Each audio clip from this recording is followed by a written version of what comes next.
इसरो ने किए चंद्रयान के तीनों इंजन चालू। चांद पर लैंडिंग के आखिरी पड़ाव में पहुंचा चंद्रयान। हमारे वैज्ञानिकों ने दी देश को एक और बड़ी खुशखबरी, वर्टिकल लैंडिंग का प्रोसीजर हुआ शुरू। दोस्तों, चंद्रयान 3 अपने 37 दिन के सफर को पूरा करके अब चांद पर उतरने के बेहद करीब पहुंच चुका है और इस समय यह चांद के बिल्कुल मुहाने पर खड़ा है और वो पल अब दूर नहीं जब ये सतह पर सुरक्षित रूप से लैंड कर जाएगा। मगर साथियों, अब वो समय भी दूर नहीं है जिस पर आकर हमारा चंद्रयान 2 फेल हुआ था। वो कहते हैं ना, दूध से जले को छाछ का भी डर लगता है। इसलिए इसरो के वैज्ञानिक अब पहले से भी चौकन्ने हो गए हैं, क्योंकि ये इस मिशन का सबसे अहम पड़ाव है और इस समय जरा सी भी भूल इस पूरे मिशन और सालों से की जा रही मेहनत को चंद्रयान 2 की तरह मिट्टी में मिला सकती है। असल में जब इसरो हॉरिजॉन्टल की जगह वर्टिकल लैंडिंग को अंजाम देने वाला है, जो काफी ज्यादा मुश्किल माना जाता है, लेकिन सवाल यह उठता है कि इसरो ने चंद्रयान के लिए वर्टिकल लैंडिंग को क्यों चुना? इस समय हमारा चंद्रयान कहां पर है और इसने देश को क्या बड़ी खुशखबरी दी है? साथ ही अब आगे इसरो इसे लैंड कराने के लिए कौन कौन से स्टेप लेने वाला है, ये सब कुछ हम आज आपको बताने वाले हैं, इसलिए वीडियो को अंत तक जरूर देखिएगा।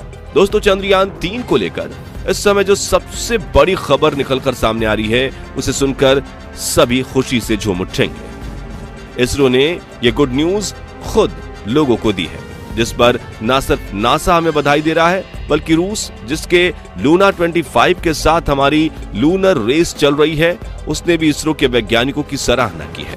इंतजार की घड़ी पूरी हो चुकी है, जिसकी हम बेसब्री से प्रतीक्षा कर रहे थे। इसरो ने वो कारनामा करके दिखाया है जिसे जानकर हर भारतीय का सीना गर्व से चौड़ा हो जाएगा। तो क्या है वो गुड न्यूज, चलिए आपको बताते हैं। असल में दोस्तों, इस समय हमारा चंद्रयान 3 चांद की सतह से सिर्फ 100 किलोमीटर की दूरी पर है और इसके चलते इसरो ने अपना आखिरी दांव खेल दिया है, यानी चंद्रयान 3 के लैंडिंग प्रोसीजर को शुरू कर दिया है। इस प्रोसीजर की शुरुआत प्रपल्शन मॉड्यूल और विक्रम लैंडर को एक दूसरे से अलग करके हुई है। दरअसल लैंडिंग में प्रपल्शन मॉड्यूल का कोई काम नहीं है, इसलिए उसको विक्रम लैंडर से अलग कर दिया गया है और अब आगे के सफर पर विक्रम लैंडर खुद अकेला ही निकल पड़ा है। इस प्रोसीजर के शुरू होते ही इसरो चीफ एस सोमनाथ ने इस मिशन पर काम कर रहे सभी वैज्ञानिकों से पूरी तरह चौकन्ना रहने और आगे के काम के लिए कमर कसने को कह दिया है, क्योंकि उन्हें अच्छे से पता है कि ये इस मिशन का सबसे मुश्किल फेज है। वैज्ञानिकों ने भी तुरंत ही विक्रम लैंडर पर लगे सभी सेंसर्स और दूसरी जरूरी लैंडिंग उपकरणों को ऑन कर दिया है। यहां तक कि चंद्रयान के उन 3 इंजन को भी चालू कर दिया गया है जिन्हें खास तौर पर लैंडिंग प्रोसीजर में इस्तेमाल करने के लिए लगाया गया है।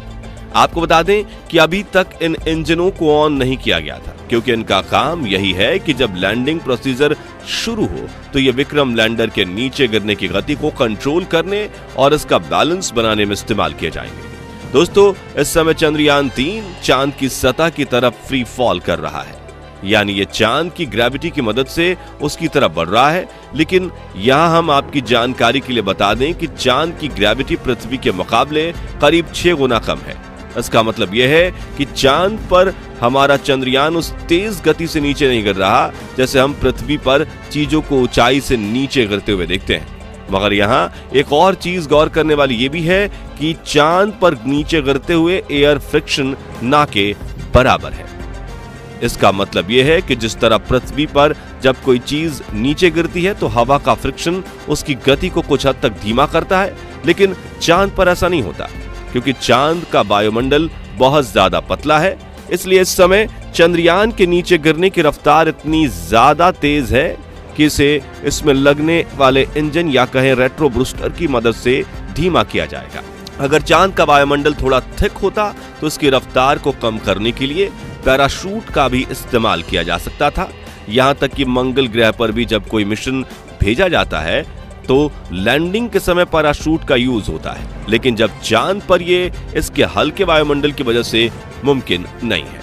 साथ ही लैंडिंग जब वर्टिकल होती है, यानी यान को जब सीधा खड़ा करके नीचे उतारा जाता है, तो उसमें नीचे गिरने की रफ्तार और भी तेज हो जाती है, यही वजह है कि दुनिया की ज्यादातर स्पेस एजेंसियां चांद पर हॉरिजॉन्टल लैंडिंग करती हैं।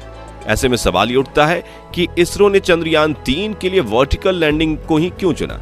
असल में इसका जवाब है समय की बचत, क्योंकि हॉरिजॉन्टल लैंडिंग में यान के नीचे गिरने की रफ्तार काफी कम रहती है और उसमें टाइम भी ज्यादा लगता है। इसलिए कम से कम समय में लैंडिंग को अंजाम देने की खातिर इसरो ने चंद्रयान 3 को वर्टिकली लैंड कराने का फैसला किया है। वैसे इसकी एक वजह रूस का लूना 25 भी हो सकता है, जिसके साथ हमारे चंद्रयान की एक स्पेस रेस चल रही है। लेकिन इसके बाद में आधिकारिक रूप से कुछ भी नहीं कहा गया है। वर्टिकल लैंडिंग प्रोसीजर में एक दिक्कत ये भी आती है कि लैंडिंग के दौरान लैंडर के हर एक हिस्से को कैप्चर नहीं किया जा सकता। आपकी जानकारी के लिए बता दें कि चंद्रयान 2 का ऑर्बिटर इस समय अपने कैमरे की मदद से चंद्रयान 3 के विक्रम लैंडर की पल पल की खबर वैज्ञानिकों को दे रहा है। साथ ही वो इसकी लाइव तस्वीरें खींचकर इसरो को सेंड कर रहा है, ताकि वैज्ञानिकों को इसकी एग्जैक्ट पोजीशन का अंदाजा रहे। इसके अलावा नासा के टेलीस्कोप और सैटेलाइट भी विक्रम लैंडर पर ही पूरी नजर रखे हुए हैं। लेकिन वर्टिकल लैंडिंग में दिक्कत यही है कि यान का ऊपरी हिस्सा तो वैज्ञानिक देख पाते हैं, लेकिन निचले हिस्से को देखना पॉसिबल नहीं है। अब आपके मन में सवाल तो उठ रहा होगा कि वर्टिकल लैंडिंग करना ही कहीं चंद्रयान के लिए रिस्की तो नहीं? तो हम आपको बता दें कि हमारे वैज्ञानिकों ने विक्रम लैंडर में जो इंजन लगाए हैं वो बहुत ज्यादा पावरफुल हैं और इतने कैपेबल हैं कि चंद्रयान के नीचे गिरने की गति को बिल्कुल जीरो पर ला सकते हैं। साथ ही चंद्रयान में कई सारी आधुनिक सेंसर्स, कंप्यूटर सिस्टम, एआई और कैमरे जैसे उपकरण लगे हैं, जो हर हाल में इसे सुरक्षित लैंड कराने की काबिलियत रखते हैं। ऐसे में यह कहना गलत नहीं होगा कि हमारा चंद्रयान लैंडिंग के मामले में पूरी तरह से सेफ है, और इन्हीं सब चीजों की मदद से वैज्ञानिकों ने इसका लैंडिंग प्रोसीजर शुरू कर दिया है। हालांकि वैज्ञानिक रिलैक्स बिल्कुल नहीं हुए हैं और वो पूरे चौकन्ने होकर इसके हर एक मूवमेंट को देख रहे हैं, ताकि जरा सी भी गलती होने पर तुरंत कोई एक्शन लिया जा सके। दोस्तों, हमारा चंद्रयान इस समय ऐसे पॉइंट पर पहुंच चुका है जहां से हमारे वैज्ञानिक अगर चाहें तो इसे चंद घंटों के अंदर ही सतह पर उतार सकते हैं, ऐसा कई सारे एक्सपर्ट्स का मानना है।